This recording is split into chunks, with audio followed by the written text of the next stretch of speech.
This week, the X-Wings get their targeting computers jammed. All right, so this is how I made the targeting computer in Blender. I just took a bunch of squares or cubes, if you will, duplicated them, and gave them keyframes. So this is a cube without a top portion of the cube, back or front. So I just have the three sides shrunk down, and it has two keyframes, so it comes forward. You can see it there. Kind of hard to see because it's orange on orange, I know. And it has two keyframes to come forward. Now, I go from 58, what is it here, to 152 for my timeline here. There's no magical number there, but as you can see, I go from 0 here for this one. This one starts way back there, comes forward. And the reason I did this was I basically wanted a loop point. So each of these comes forward from 0 and keeps going all the way down to cube 8, which actually it winds up starting outside of my range.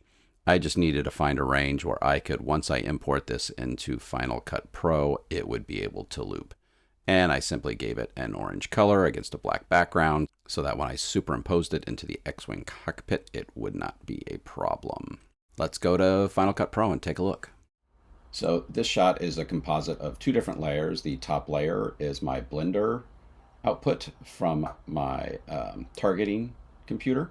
And then the bottom layer here is the interior of the cockpit of the X-Wing, just a close-up.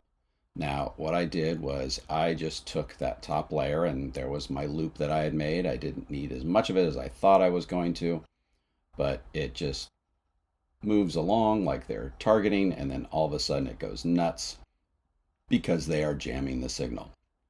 Now, for this signal jam, all I did was add some bad TV effect in Final Cut.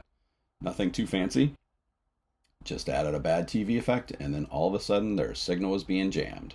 So a quick Blender render and some bad TV, and we have a targeting sequence that is getting jammed. Next week, I'll show you how I added materials to the Death Star's exhaust ports. I'll see you then.